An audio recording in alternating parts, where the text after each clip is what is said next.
thank you for joining us tonight. As you know, we've been conducting these series called Rise since the start of the pandemic, and we're going to continue on that until we feel that we're free and through the other side, as it's a great way to discuss our work and the projects directly with you, our audience, donors and long-term supporters.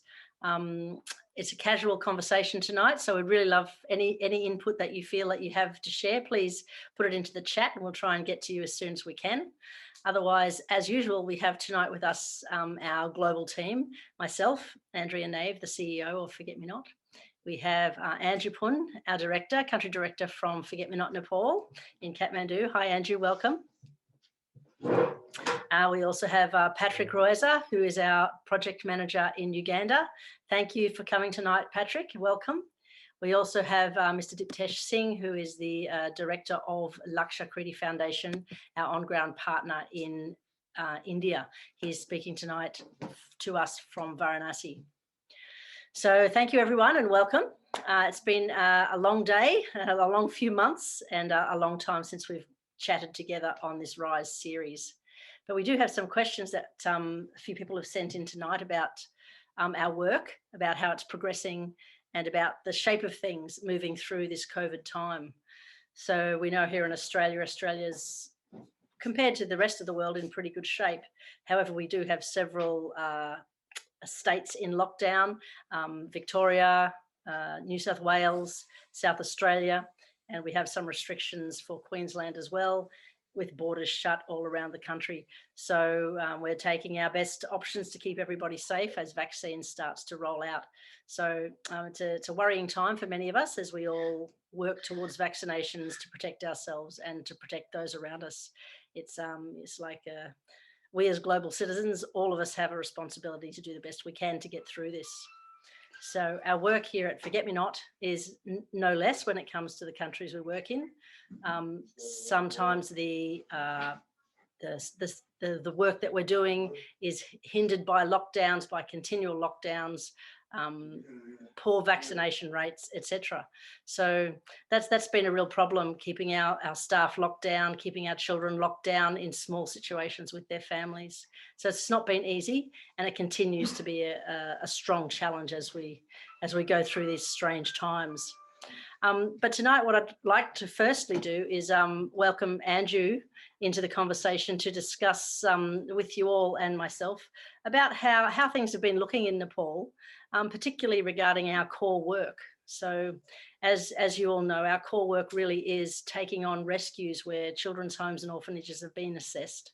We take vulnerable children into our care and transit home and work through their rehabilitation processes whilst looking for family, and then ultimately attempting to work with local governments to bring those children back home, back to their families' loving arms, and then work hard to keep them there where they belong, providing school opportunities, sometimes nutritional care, medical care, whatever it might take.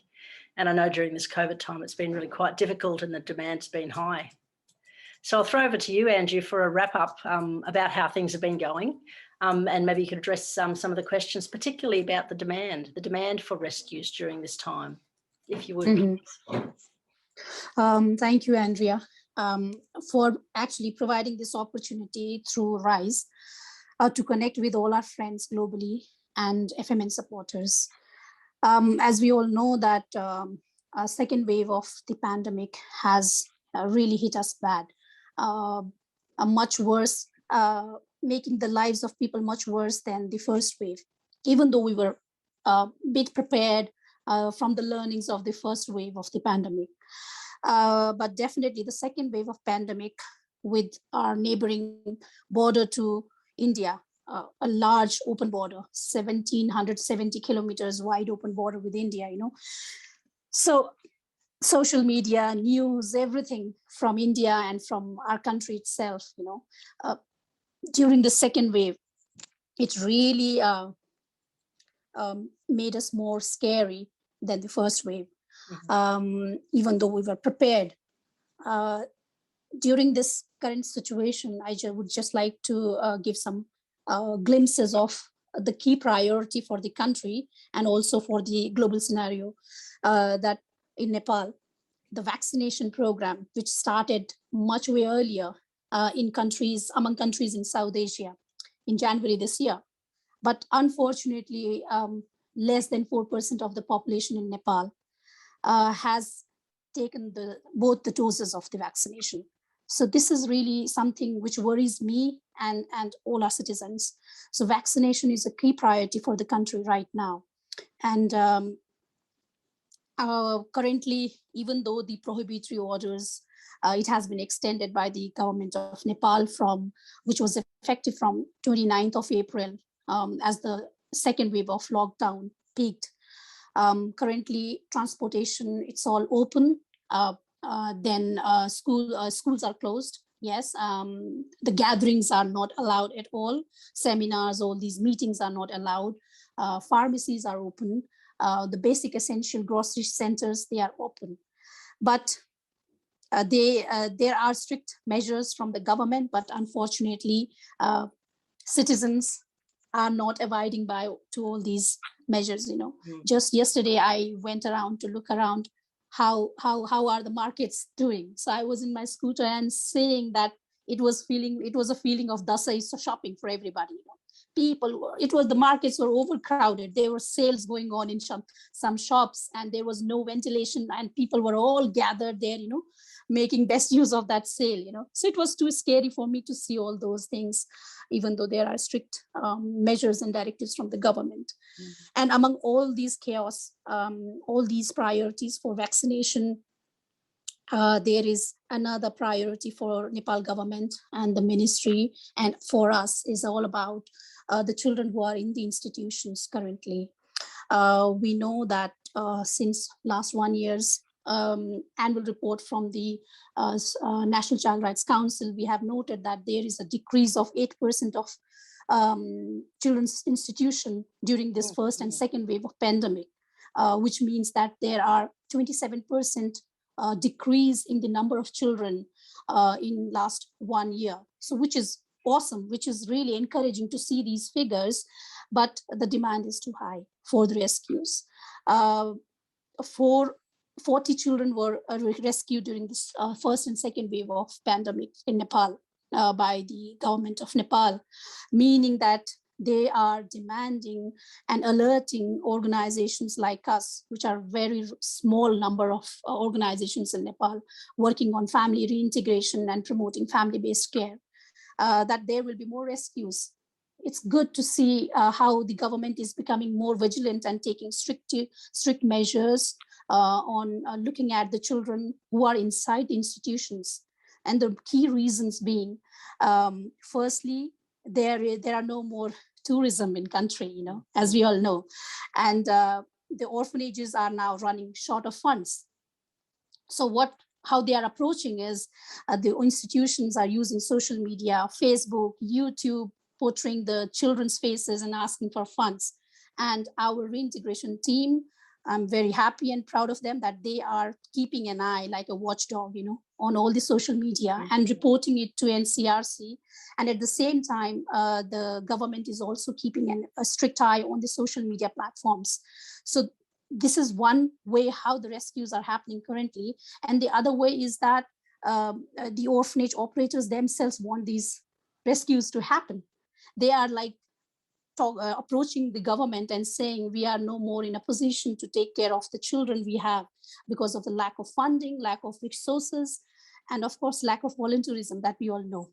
So there is a high demand of children which needs to be rescued. And for that, we definitely need support from all the supporters here, because when we reunite one child, it means giving that whole life for that child and for that family.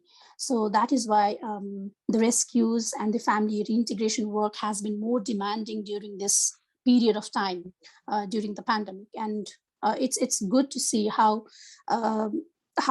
these measures have been taken along with the directives from the government of Nepal, that there will be no new registration of children's homes, there will be no new intake of the children. But these directives are in place. But the dark side of it is that who is monitoring and how are they being monitored, So still there is a lack of monitoring on these directives. For example, from the recent 2-3 rescues which happened in last 2 months of time, when we interacted with children, when we were assessing their situation, we found out that there were children, certain part of the children who were displaced during this pandemic time, because the families who were in need in these mountains, in these hills, they were not provided with all the social security schemes and even the basic things, foods. But even they were not provided. Despite what the government's promising, the aid and support's not reaching those remote areas. Right. So that's really what's causing further displacement. Further displacement, yes. So this is a problem, right now, despite we see that there are more proactive measures taken by the government, but still there is a dark side where we all have to work together in keeping these children in families, on how we can reach out to these families maybe through local authorities, by coordinating with them to build how we can build the strong gatekeeping mechanisms in these rural areas. So that is very important right now. And Andrew, I know that part of our project has been delivering radio jingles, which is a really great way to reach remote and far areas. And how successful do you think they have been? Yeah, I'm really happy to share that part. Surendra, our reintegration manager, and KB, our community change agents program manager, they both are currently in Chitwan district. And they have, as we know, that Surendra is multi-talented team, we know. So what yesterday he recorded a jingle in his own, because he sings so well. So he has recorded a new jingle, new messages according to the current situation. And radio jingles really helping a lot, because in the communities, people listen to the FM radio. It is very much a trend in Nepal, The FM stations and radio have wide network of people reaching the more remotest part of the country. So that is also helping in reaching out to the communities and families while we have this physical mobility restrictions in place. Thanks. Yeah, I think radio has a big reach, and because the ads are so specific, hopefully people will hear. And as you said, it's a trend to be listening to FM radio all across the country. In the most remote areas, there's still FM signal, so people are able to hear. It's just keeping the government accountable to push those aid services out is crucial, really, isn't it? So I know that our team was always advocating for people, vulnerable people, those sides, and asking where is the aid, where is the support, and also making people aware that they're actually eligible for some of those supports, which is also some of the problem, I understand. Right. It is so important to make the authorities accountable, because we know the child protection issues are not in their top priority, but we can make that change by really going and having the table talks, or by making a phone call saying that 5 children are reunified in your area. The government rescued it. Now, where are the support for these 5 children and their families? And these advocacies are working, even though smaller in number, but change is happening. For example, in Humla, previous weeks, when our reintegration officers went there, 5 children who are reunified there, Humla district administrative officer, that office provided 5,000, which means around 55 AUD per child, those who are reunified. So it's kind of a stipend of encouragement, giving a message to the communities that bring your children back. We will provide some kind of support to strengthen this family. It's very heartening to hear that finally, after all of our years of lobbying and working so hard, that the government's seeing children return to families need some social support in the form of a financial stipend to actually help reduce the impact when the child returns. It's a really great achievement that has been able to happen in those remote areas. Yeah, I'm very proud of that kind of work. I think it's a starting step, and it can only get stronger and stronger as we move through. And the fact that there's a moratorium on opening new children's homes, admitting new children into those homes, and no tourism, it's like the perfect storm almost to help those big numbers reduce down. So we just need to keep that pressure up, and I understand it's very hard during these times to keep that pressure up when the priority might not be child protection as it is to us in our front of mind. So awesome work the team's doing there, Andrew. I'm very proud of that. If you have anything to add as Patrick and Diptesh work through their delivery tonight, please, if there's anything you think that seems similar, please do chime in. Great wrap up. Sure. Thank you very much. Appreciate it. Thank you, Andrea. And what a pleasure it is to work with such a committed team every day there in Nepal. I'm very proud of you all. Well done. I'd like to throw now to Patrick. Are you with us still, Patrick?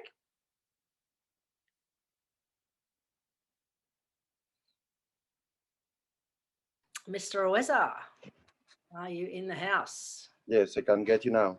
Okay, lovely. Thank you, Patrick. Thanks for waiting. I was just speaking with Andrew, and I'm sure you heard her delivery. Can you speak a little bit about I don't know whether you process? hear me. We can hear you. Are you able to hear? Yes. Can you speak a little bit about the process that we're undertaking at the moment with keeping our children safe and together? My connection is quite bad. I don't know whether you're able to hear me. Yes, we can hear you. Can you hear us?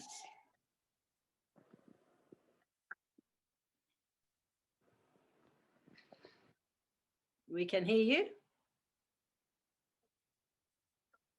Uganda's a long way away.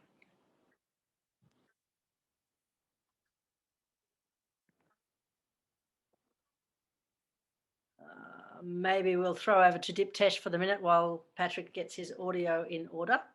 Diptesh, are you there?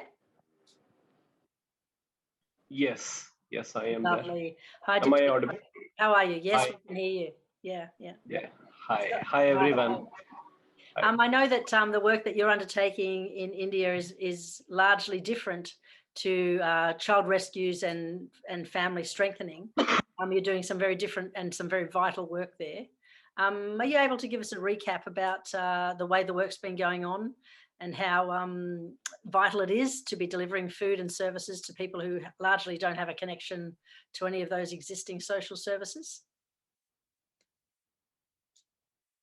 I would also like to share a very new experience what in rescuing.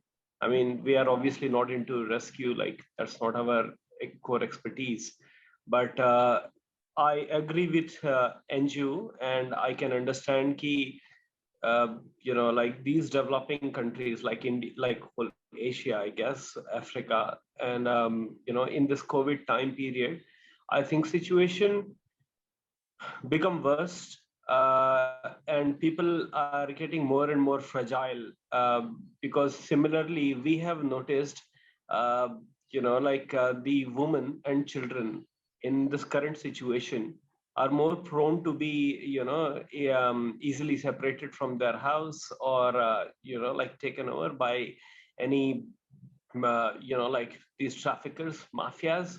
So we have in like 5 weeks before, I think I have mentioned in my report as well, so 2 girls aged 11 and 13 years consecutively, they were cousin, and they were displaced from their family because of COVID situation. What happened, like someone in the family become COVID positive, and they were very scared to be hospitalized, so they chosen a path to run away.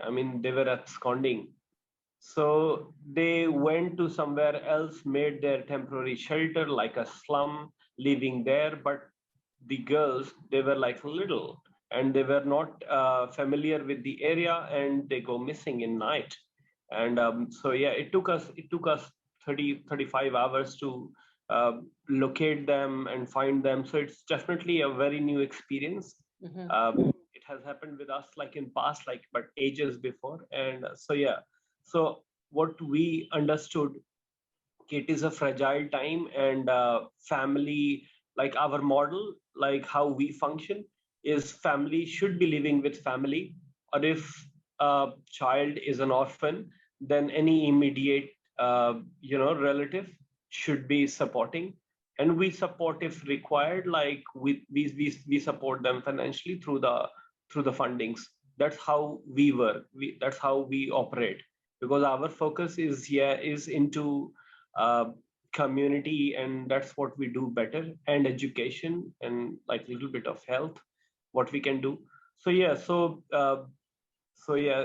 child rescue is very important thing, and I think it is very sensitive, because the news is here locally, as Anju mentioned, the our borders are like so wide. It's over 1700 kilometer, and in majority of places there is no even security check. Even there are so many people whom I personally know, even who come from Nepal to India and India to Nepal, like on a regular basis for work, business, or dirty business, anything. So yeah, like, so even newses are ki brothel is full of people, and that means this is the time when traffickers are doing uh, their best to their best to have like more and more people, because people are already struggling for finance, funds, work. Mostly they are daily wages who have like no job and no even hope. So yeah, so it's very I think it is high time when we all should be very serious about it. Earlier we used to be into education and other thing, but now we are, as you know, now we are not continuing our classes how we used to do pre-COVID, like mass classes, like big in number. uh, but now like we are more into like giving private tuition to the one who are uh, supposed to be giving their examination in a school or something. uh, because digital education is still like way far away from Islam, the kind of project what we handle. So that is still a dream. But yeah, but we also like started keeping our eye on safety of people. So that is something which is relevant. I heard from Anju, and I thought like, yeah, we have something in common in recent. Rest, like the other question, what like Anju was elaborating, I also find it similar, like between India and Nepal, that how it is different, how the second wave is different from the first one. I don't have any particular data, but like what we clearly noticed on ground, ki both the waves were strange and sudden, 100%. And in the common difference, what I find is, in first pandemic, government were forcing people to stay at house in the lockdown. The second wave, like the threat is, people were scared. That made people to be in house, so be in lockdown. So that's how the major difference what I find. Like in first one, government has to work very hard. Everyone wanted to break the rules here and wanted to go out, like do socializing. But second one is a lesson by itself, and people were dying. We Another difference is, like, I'll say, with the, especially with the daily wages, they have lost their jobs like anything. We have community projects, so we have like so many people in numbers, over 1,000 of family like were connected. So what we see, the people, hello. Yeah, please just go ahead. There's a little bit of interference. Okay. Oh, that's fine. So also, like what I have noticed, in years, in past like 5, 7, 8 years, we have noticed people who were very confident, like the families, who were financially even like stable and working like a dignified work, like as a coolie, or as a transporter, or in a vegetable market, like they were doing like daily wages job. So they were quite fine, and they were quite good. But this time in second pandemic, even they started approaching us and reaching us for financial aid and for like food supply. So we, in our capacity, we are also like trying to help them with, if we can supply any ration kit, like for for family, like for a food or something, because they have lost their job totally. And there is no more scope like in recently like to help, because earlier India was traveling in train or buses mostly. Now I have noticed, because I am also a frequent traveler, so, and I use all the mode of transport. So I find personally that there is more and more people flying than traveling in train and buses. And these daily wagers, they were getting their maximum work at railway station or bus stations. So so obviously like the income goes down more than 50% or something. And that's what like Indian economy chief, recently I was reading the news, Indian economy chief Mahesh Vyas, he said the country lost more than 20 million job in between April to May in this lockdown. So imagine the situation. Situation is people are jobless. Forget about slum dwellers or very marginalized people. Even the people who were having general like dignified life as a daily wager, even they are struggling. So more and more slums are taking birth. We so that is what I clearly notice as a difference between first lockdown and second lockdown. And I'll wish the third one should not come. Otherwise, people won't die from COVID. They will die from hunger for sure. So yeah, so these are like my common finding. So moving over to the feeding program that we've been operating.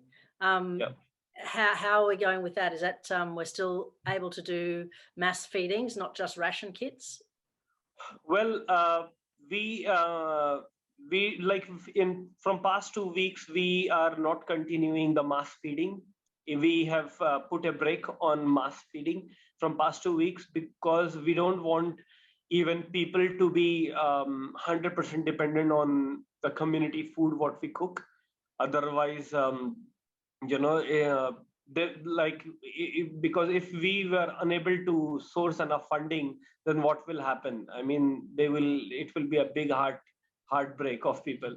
So now what we are, where we are moving forward is we are thinking of restarting our classes once again, because just to re-clarify, slums are still far away from digital education, and schools are again like still closed here. So if they won't go to school and if they are not into digital education, that means it is total wastage, and we will be producing like uncountable like illiterates, which are going to be a danger for future society. So I think we should start like our classes with maintaining the social distancing as much as we can, and feeding children nourishing meal in the class as what we do earlier. So at least family will be relaxed, their children are getting food.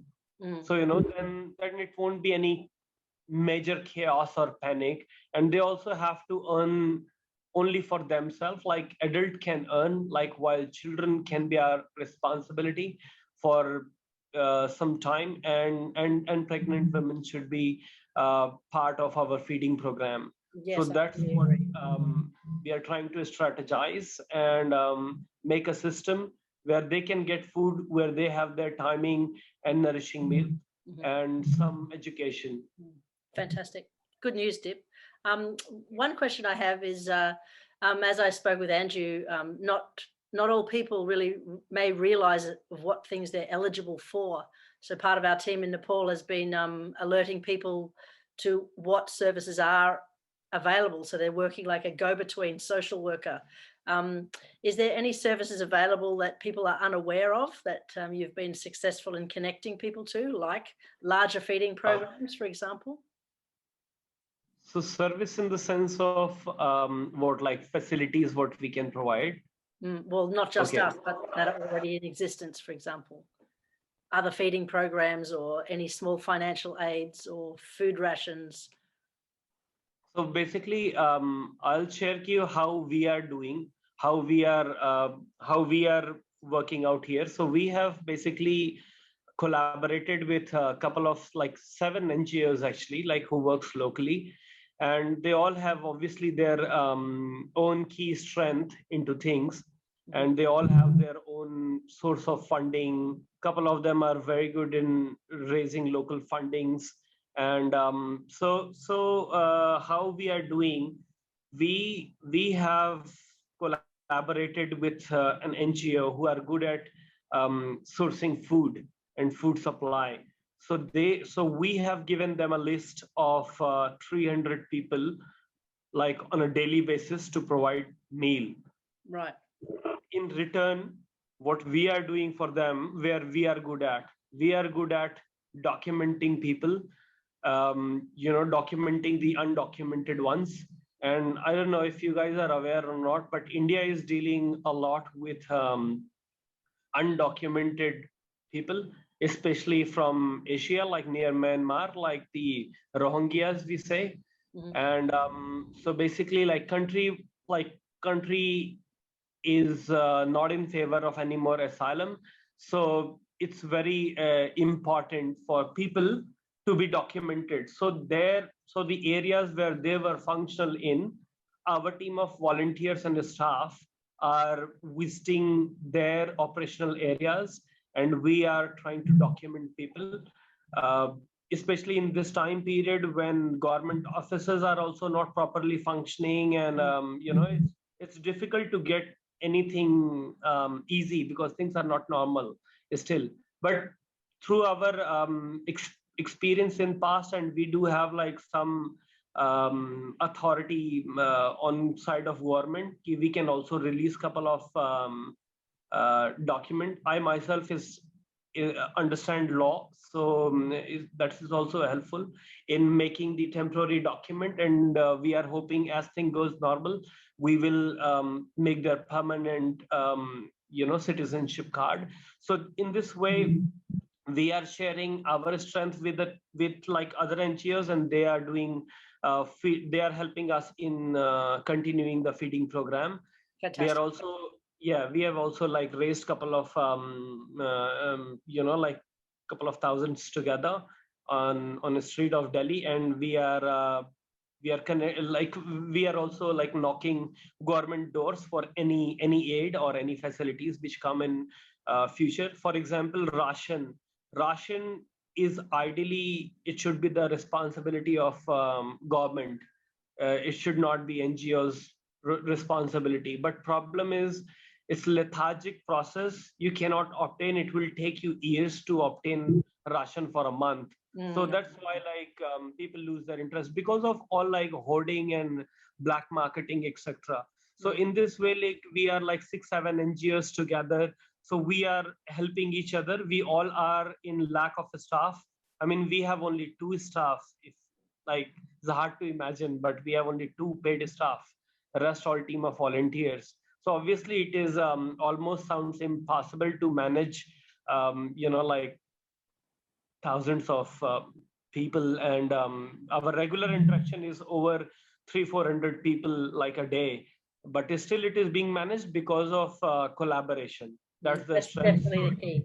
That's certainly my experience, and kudos to LAF for putting their hand up and being willing to collaborate, because I know that when we link together with other services, our expertise becomes something that we can share and we can lean on others. That's really great work to be seeing that we have unsustainable processes in place for feeding. We certainly can't feed forever, but we can be a stepping stone to other services. So fantastic work and great top up. And it's good to hear that that the team was able to trace those 2 young girls and get them back to family. And I know you've been doing some small works in the medical area as well, getting those to hospital that may need, or small amounts of oxygen that may be needed during these COVID times. So it's a fantastic wrap up, Dip, and I really appreciate the work that you're doing on the ground there. And I know that Joanne and her team of runners, we still have some funds that we're still slowly providing as you show the need. and we're very willing to continue to support you in any way that we can. But the biggest thing that we do here on the ground, of course, is share our vital works through your information with our donors. So one of the questions that we have tonight is how can we help aside from donating money? And there's certainly many ways that people can help. That's sharing our story. If you like what we do, or you like us as a charity, the way where you share your small amount of monies and donations per month, you could tell your friends. You can share it onto your Facebook and social media. You can maybe have a small fundraising event at your workplace. There's many ways that you can support without it just being your money. Word of mouth and speaking strongly about the work that we do, if you believe in this work, sharing it with others, is the way that we can get funds generated through Australia out there to our team on the ground, where the expertise is clearly in action. The expertise is rolling out there. You're working as best you can, Diptesh, collaboratively. Andrew and the team are working with the Himalayan Innovative Society, with DB and his team, as well as all the government locals. And I know that Patrick's working with his very small team there, and wherever he can, he works with social workers and so forth to make sure that the funds have the maximum impact, because each dollar is valued this side, and then when it's sent around the world, I know that it's valued very much where it reaches the beneficiaries. So thanks for that wrap up, Dip. I really appreciate that. I don't know if we're back in touch with Patrick. Is Patrick able to join us? You are, Patrick? Can you hear me?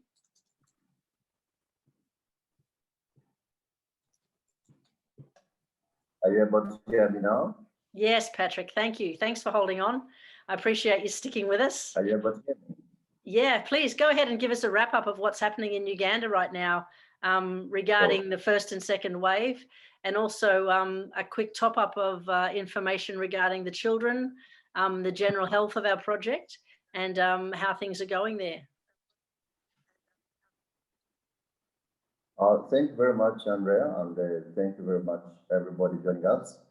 The project in Uganda, I should say, despite the second wave, which was more stressful than the first one, because this time we had some of our children testing positive, and we lost two of our guardians, the grandparents of our children. The grandmother was very instrumental to take care of three of our children. We lost her, but we did our best to save her life and 5. It has been more hurting because there has been more cases of COVID than ever before. Not in the previous wave, but this one, there are many cases, and still there are many cases in the country. The schools are closed, businesses are closed. Our girls and boys are growing at home. Now it's gotten almost 2 years without them going to school. This has been a bit hard, but thanks to the support which everybody is providing, that we have been able to reach to all the families and support them. At least our children are not starving. We are providing them food. In this second wave, we have been able to build a house to one of our child and a grandmother who did not have a place where to stay. But under our House for Life support, we were able to put a new house for them. At least we know that they are staying safe. We are keeping in touch, closely in touch with all our children on phone, and we are communicating, and we are able to keep them intact. And that's sensitive. In Uganda, there has been a lot of issues, especially with the teenagers, because of the COVID-19 pandemic. Many of them are dropping out of school, and others have become pregnant, but at least we have managed to keep all our girls and boys together and keep communicating. Of course, on a positive note, we have had 2 of our students, nurses, those who have completed nursing, and they have got jobs and they are working in hospitals. I can say that as a project,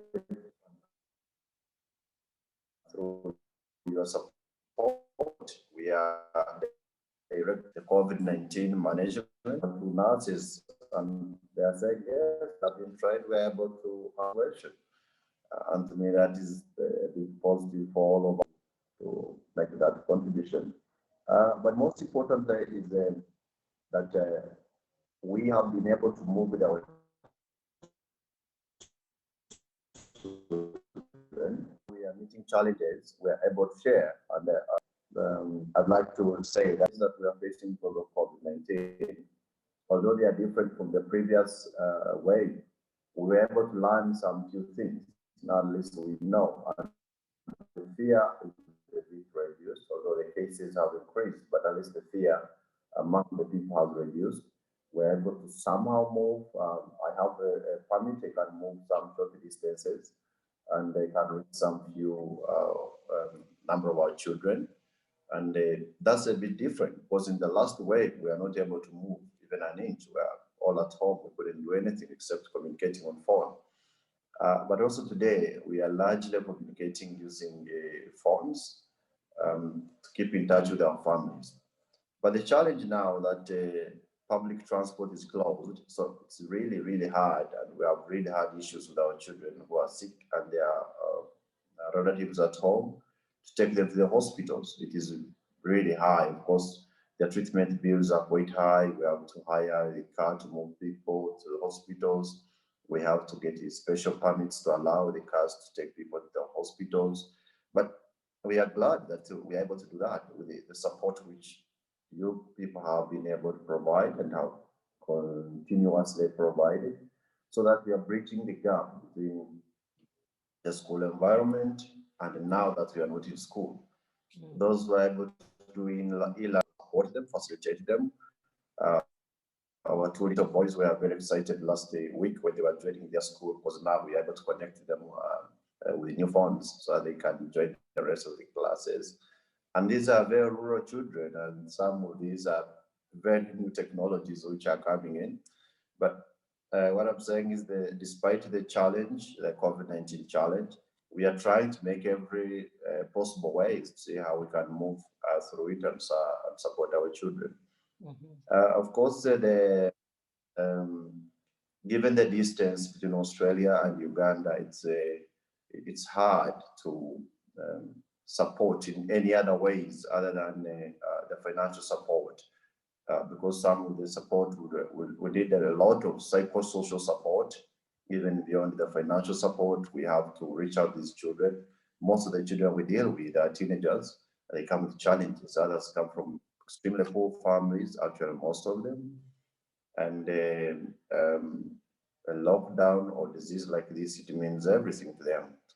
So, but what we are doing, we are able to use every dollar to receive in a positive way. Well, I always share with Andrea and say that it is the lives of our children. If we are able to have the basic facilitation for their education, for their feeding, like now in this difficult period, for communication, then their lives that's our business, that's our job. If they are happy, then we are happy. If we're able to reach them, then that's very okay.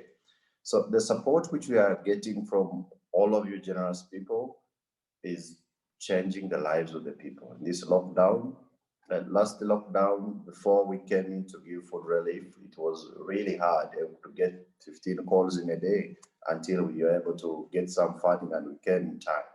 But this time we are steadfast. As soon as the challenge came in, the second wave,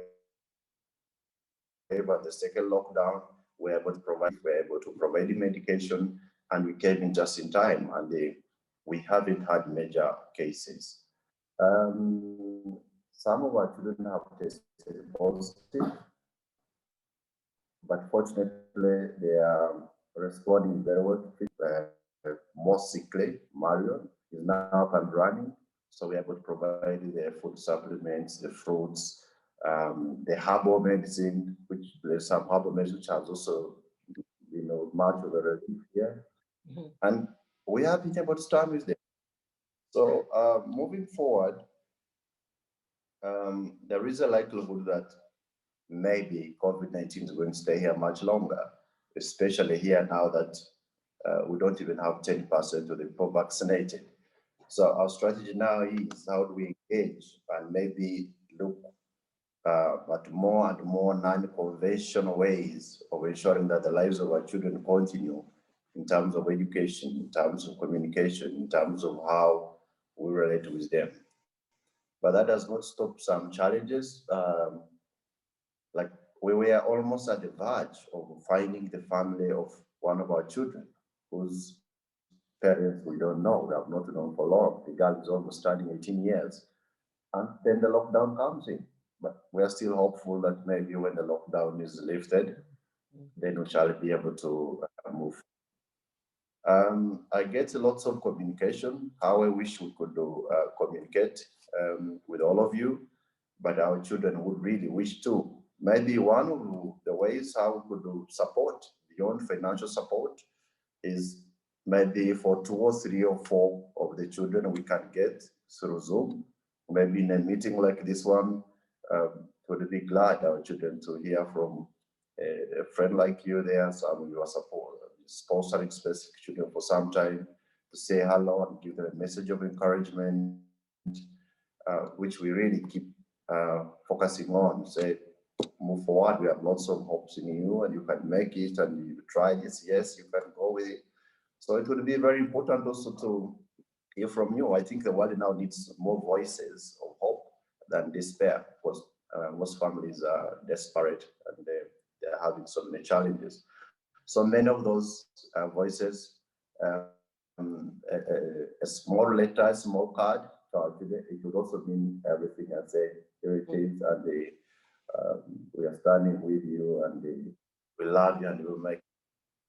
I'd like to thank you very much for the support, and also to say that we really, despite the COVID-19 pandemic, we really move with pride, and say at least we have been able to see our children grow from babies to teenagers, some of them turning into young professionals and becoming independent. And that we hope that after this pandemic, we shall continue with the same. We're certainly on track, and as I see with all of our work in Nepal and India and in Uganda, we are on track despite the road bumps, despite the challenges ahead. It's the spirit of forget-me-not. We won't be deterred. We do want the best for the children that are our beneficiaries. We do want them to continue on with the hopes that we gave to them in the start, that they'll be able to achieve their dream. It's just really some kind of strange time warp that we're in right now, and keeping them safe and on track is ideal. I know that we've been able to supply a couple of phones for some of our children in Nepal as well to keep up with their studies. And I know that the 2 young boys who received their phones, they're reconnected to classmates and learning. It's vital, I think, to keep them occupied. And you're doing an incredible job working with teenagers. I think you have the most amount of teenagers. Good luck. I know that that's not an easy phase to work through, but I know you're doing a great job. Thanks for keeping up the reports. And maybe we will work through a time where we can get some of our young senior people together from Nepal, maybe even from India and Uganda, and we can have a global chat and share some of our experiences together. We'll see if we can make that happen as well. Thanks so much, Patrick, for sharing the news, and I look forward to communicating with you again next time. Keep up the fantastic work. You're really doing a great job. I appreciate it so very much, as to all of the donors who've been on board since the start with those original 39 children. Yeah, keep working well. Thank you so much. So I'd like to thank everybody for joining us tonight. Once again, as I said, the best way that that you can share this work is to talk to your friends and family about Forget-Me-Not. Talk about the vital need on the ground for young people to remain connected to their families, and how the work of Forget-Me-Not ensures that that happens. A few dollars this side means a whole lot that side. And here in Australia, we're very lucky. I mean, a cup of coffee costs $4.50, $5, and that can go a really long way in a country where there's minimal food at times, and children in desperate need. So every dollar is very, very much appreciated. And when you share our work as your charity of choice, it really does mean a lot, because people trust you and they believe what you're saying. So as ever, we appreciate every word of encouragement to our team globally. I thank each of you for joining us tonight, Andrew, Diptesh and Patrick. It's been a joy once again to speak to you. And not only will we communicate through the coming weeks, but I look forward very much to speaking to you again at our next Rise series. Thank each of you for joining us. And thank you so much. It's over from me. Goodbye, Andrew. See you soon. See you Diptesh, soon. Thank you. bye. Namaste. Bye-bye. Namaste. Thank you. Thank you, Thank you Andrea. all. Thank you for joining us. Good night. Thank you.